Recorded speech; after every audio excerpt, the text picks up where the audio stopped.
What's up, everybody? Sorry, it's been a crazy couple days. I've been moving into my new place. My body hurts, but I'm here to talk about the dark side of the adult entertainment industry. All the things that no one tells you when you're going into this industry. I want to tell people how to get their foot into the door because people ask me that. They're like, how do you get started into something like this? Do you like it? Like, what are the pros and cons? And if anybody knows the pros and cons, it's definitely me. I mean, Avian, I don't know if you guys know who they are, but they've literally put a hit out on me. So if they can threaten me, then you're doing something right. I'm here to expose the truth. All the corruption, it's sickening, honestly. One of the big reasons models end up failing in this industry is because, if you want to upload to all the tube sites and do all that, no one teaches you any of that. They don't, like, when you go to a studio scene, let's say if you have like an OnlyFans page, right? You're a content creator. You're not a corn star. That's a content creator. When you go do professional studio scenes, that is when you become, a corn star. So when you go do those scenes, like, you show up to these studio scenes and you sign the paperwork, which they, like, if I was a studio, I would be like, okay, here's your paperwork. You need to do this. Like, if you're a content creator, you need to do this or you will never go anywhere. You can't upload to any of the tube sites. You can't do anything if you don't have that little piece of paper that says you can. I have what? I have 110 videos that have no consent forms. Luckily the fan pages and stuff, some places let you use a tagging system. And through that tagging system, I can sell these videos. But if they ever decide to take that away, there's content creators that have done 5-6 years of videos that don't have any consent forms at all. You're totally screwed. And you, like I said, you go to these studio scenes, you fill out that piece of paper, you do your work, and you get paid. That's it. They don't tell you anything. I mean, they don't teach you anything, and they do that for a reason. They don't want you to be successful on your own. They don't. They want you to keep coming to them for work. Because this is how even like the top paid male corn star only Malik Delgado supposedly makes like $8,000, but that's 1 in a million. And then you got like Joey Mills, who thinks, I think he pulls probably $5K from what I've been told, but most people are making $800 to $1,000. Now, if you're doing the straight side of things, you're only getting like 400, 300, maybe 600 or 800. If you're like Johnny Sins level, they might give you $1,000 or some crazy number like that. But if you got the paperwork and you did that video yourself, for the first 5 or 6 months, you might not make that $1,000 off that one video. But if you do this for a year, 2 years, 3 years consistently, you build up that fan base, you have all the consent forms, you get yourself out there. Every time you film a video, you will make $1,000 a month off that video. So you want to make $4,000 a month? You go film 4 videos. You can now sell that video for the rest of your life. If you go do a studio scene, that's a one and done. That's a one night stand.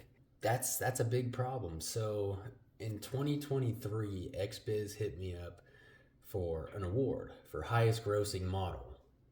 And it was this supposed to be a new category. And I was like, wait, what? Where's my money? So supposedly, from what I've heard, what they told me and what the numbers came down to, in 2023, I made by Foria almost $9 million. So I did 117 studio scenes for that company for Gender X and Biphoria, and I made $117,000 in cash before expenses. Okay, so this is for 16 months of work. Okay, so we broke down all the expenses. It's $117,000 in cash. Okay, now after driving back and forth, all the gas, the hotels, the food, the repairs on my car, I made less than $20,000 that year. Okay, now each scene, that's 5 hours there driving, 5 hours back, 8 to 12 hours of filming on camera. And if I got paid $1,000, it breaks down to about $80 or $280. Now, if I got $800, I'm only getting $80. $80 for 10 hours of driving and 10 hours of, like, come on. You see those numbers? But that's not where they get you. They get you where they're like, oh, yeah, the idea. Come, drive to California, do this scene, we'll give you $1,000 in cash. It's a one-day thing. You're going to walk through your door with $600-700 in cash. Like, you're going to have that. But after you break it down and like you have to repair your car, like when you take that to the shop and it's $6,000 to do all the repairs from the roads to California and back, all the oil changes, the tires, the brakes, I mean, it adds up quick. And that's the stuff they don't teach you. You do this for 10 years, like, I don't want to call anybody out, but Pierce Paris, he's like a good friend of mine. This dude has done he's got like 900 scenes out there. And I mean, he makes decent money, but if he would have done all those scenes himself, I bet you that dude would be making $1 million a year. Look at Johnny Sins, Alex Adams. I mean, all these people that are like rank 1, 2, and 3, they're making $5-6 million a year because they own all of their own content. They didn't. Granted, Johnny Sins, he did do a lot of Brazzer scenes. I mean, Alex Adams, he probably did too. I don't think he needed to, but after they stopped doing that, they learned what needed to be learned. They did what needed to be done. They didn't ever really have, like, all these new models that are coming out that are making 30-40 grand a month. They have an OnlyFans team. This team, like, does all the work for them. That's not helping the model. When teams get banned, where's that model going to end up? They now know how to do nothing. Like, that's setting you up for failure, for the thought of quick money. It's a dark side of you have to learn it yourself, and after being broke for 2 years, I finally learned it myself, and I'm able to afford the stuff that I like. I have expensive carpets, I have, decent stuff. Yeah, I live paycheck to paycheck, but I live comfortably, and it's because I do stuff like this. My buddy just recently lost his OnlyFans, and they did a chargeback, almost $300,000 chargeback on my buddy's account because he had a team. Now, if you have a team that does all your chatting to your fans, all your posting, that is a deep fake. Whether you want to believe it or not, that is a deep fake, and that is illegal on OnlyFans. So everyone that has a team is facing those back charges. What are you going to do when you have, let's say if your team earns you $1 million over 3 years, what are you going to do when OnlyFans does a fucking chargeback of $1 million to your bank account? You're going to shit your pants, just like my buddy did. These teams, you guys, no one reads those terms of services, right? Those Indonesian chatters, those guys aren't 18 years old. They're paying 16-year-olds fucking $2 an hour to type. Now you have kids on your OnlyFans page. It's a whole legal deal. Like, these are things that people just don't get told. They're like, here, we're going to make you a bunch of money. Let's have some fun. You're going to get a nut. Everything is going to be great. But it's not. It's a trap. I know some girls that worked for Brazzers, right? And I'm not going to name any producers because they've done some pretty twisted shit.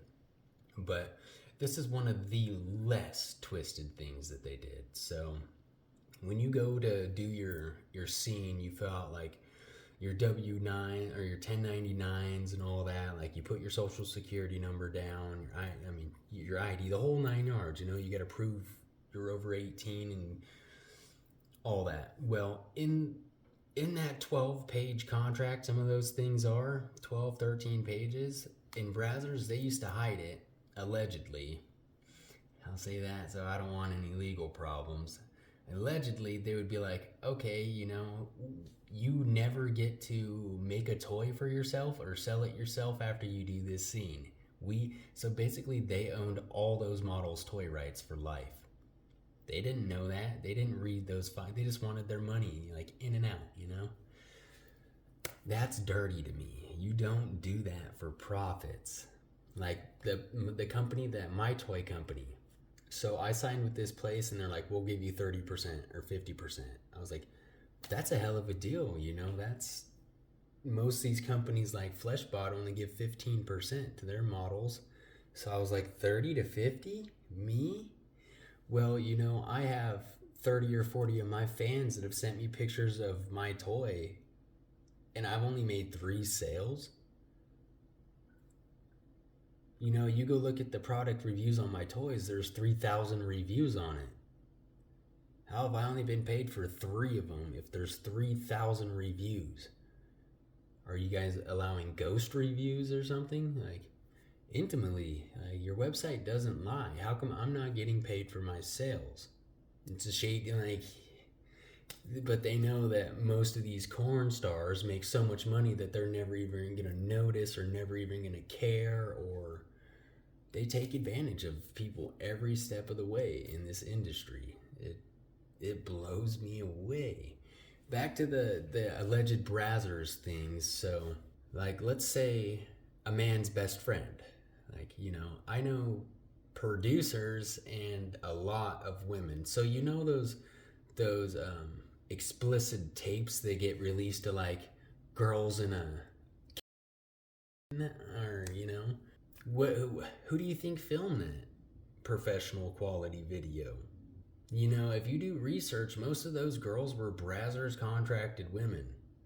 The second they said no, let's say you'll sign a contract for Brazzers, they make you do one of those scenes. You start off making $2,000 a scene, and then after 5-6 months, you're making $400 a scene. You say, hey, what's happening? I want my money. They say, what are you going to do about it? We're going to release this video you filmed for us and end your career. That's game over. You're going to be working for $400 every scene for the rest of your life. It's a trap. But no one ever speaks out about it. Because when you do, they threaten you. AVN, this is like the people that host the award shows. They posted my social security number and my home address online. They also made posts that I had full-blown HIV, which I don't. I test every 2 weeks as a model. I've never had it. That's defamation at its finest. These people are trying to ruin my career for speaking out against them. And I'm on the gay side. I can only imagine what they do to women models, So break it down like this. Look at how many models have overdosed, and look at how many of them are women. Are you trying to tell me that the women party harder than the gay men? What? Because there's not that many overdoses on the gay side. Most of these women that overdose on drugs don't even do drugs. Never, ever, ever. Don't even smoke weed. Most of the models I film with don't even smoke weed. Don't drink. But if you go to an AVN show, everyone's doing drugs, and we're all labeled. A corn star's labeled as a drug addict. AVN has made it that way, so when we die of an overdose, it's looked over. No one even second guesses it. They threatened to leave me overdosed in a sleazy hotel, and I went public with it. I got 7 million views in a week on my Twitter, and that's the only reason I'm here today. Namaste, bitches. Can't get me. Bobbing and weaving. Fuck you, AVN. It's dark. This industry is twisted, but it's fun. You know, all through every industry, I don't care what it is. If you're a stock trader, there's dirty. You know, there's people, they excommunicate people all the time. You know, I'm sure you don't become a billionaire by doing it the right way. So, whatever industry you're in, there's always going to be dirty shit that happens. But in this industry, we have a lot of free time. You know, that's why I'm okay with it. I just like to speak out. I think if everyone spoke out against it, like if everyone did what I did, we wouldn't have this problem in the industry. Because the second those girls started speaking out, if 10 girls got together and they're like, let's fucking end this guy, this producer, this director, like they know what they did.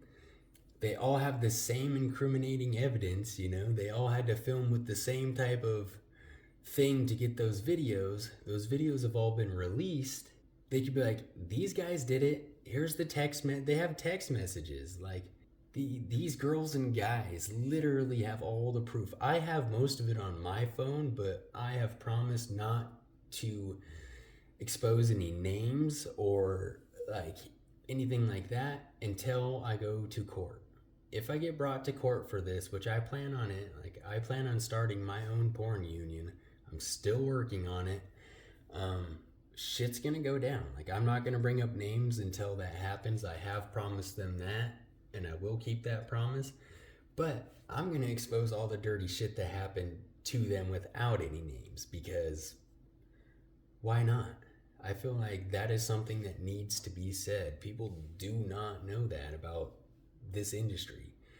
I mean, I'm sure they think it because, you know, we do a lot of explicit stuff and they're like, oh yeah, they're all bad people, but we're not, you know? I'm not a bad person. I've done some bad things in my past, but we all learn from it. I know I did. I don't want to go back to prison. That fucking place sucks. I wasted 4 years of my life there. But some ways to avoid getting yourself into situations like this, whether you want to do this industry or any other industry, is to just learn it from the ground up. You know, when I started filming, when I did my first studio scene, I stayed there for a week and I helped build the sets. I helped like hold the camera when we were filming. I wanted to learn it all. I was like, okay, eventually, you know, if you start off as a model, you have to have it in your head that eventually I want to own my own websites. I want to own a studio or two. You know, I want to be these guys, not necessarily the producers, because you want to be a model. There are two separate jobs. Once you step over to that producer side, good luck winning any model awards. But, you know, you have to learn it. That's what makes you good at your job. You have to learn everything if you want to be able to avoid situations like that. Like, if you want to be a slave to the system and only do studio scenes for the rest of your life, then go for it. But when you retire, you're not going to have a retirement, because there's no 401k, there's no health benefits, there's no fucking dental insurance here. You know, they don't prepare you for anything. They just give you quick cash.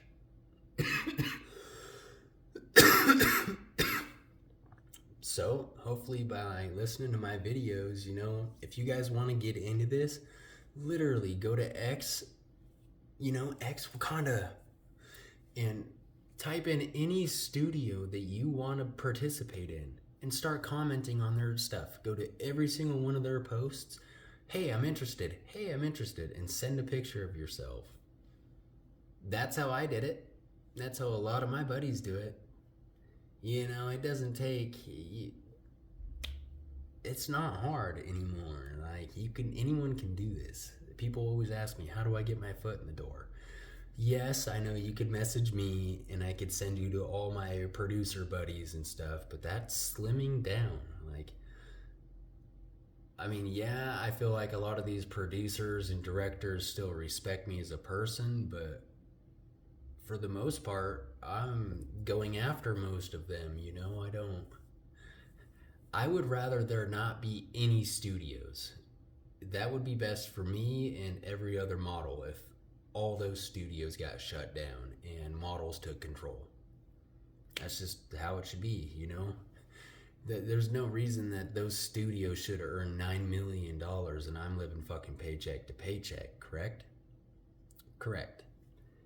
There's no reason that I should be getting the highest grossing model award, some fake ass facade that, oh, Hatler Gurius is making all this fucking money. He's highest grossing model of the year. Where's my money at? Like, how come if I got to 1% royalty on my studio scenes, I'd be earning $40,000 a month.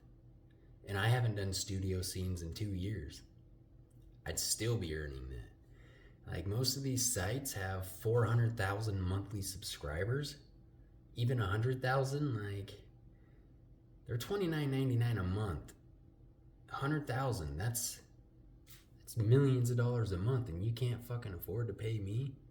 Like, that's the whole reason I quit doing studio scenes. I don't know if people know that, but when XBiz sent me that, I freaked out. I asked my producers, I was like, hey, can you guys give me a $200 pay raise?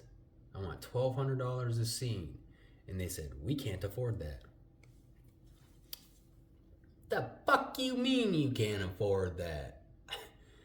I was like, that's not what I was told. I was like, how come you guys are fucking me around?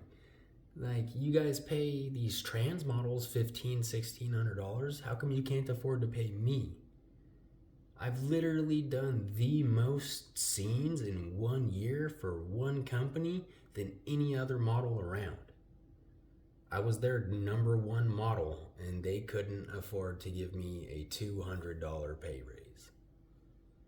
So that's when I built my own website and went off on my own. And after about a year of struggling, it's finally starting to pick up. And I'm venturing into YouTube now. So I'm tackling a lot of things. It is a lot of work to do it on your own, but if you want something done right, you got to do it yourself. That saying's never gonna change. A team is gonna make you a lot of money. But they're not gonna teach you shit. You're gonna be left at the end of the year with nothing. What happens when that money is gone? Because it's gonna be gone. You're not learning how to make money. You're just, I don't know. It's a deep rabbit hole. I could go into all the situations. I could go deep with this one. So I want to leave it here though. Hopefully I'm over my 20 minutes after the edit. Sorry it took so long. I really don't want to do much because my body is so sore. I did pack all this shit over basically by myself. I had my buddy Max's help for a couple hours, but it's been a rough week. Been spending about 23 hours a day. Been spending about 23 hours a day working on this place, getting it ready to film and do this. And today I finally got internet, so here we are. I hope you enjoyed my little sitting on the floor Chinese style thinking out loud thing. Yeah. See you guys next time.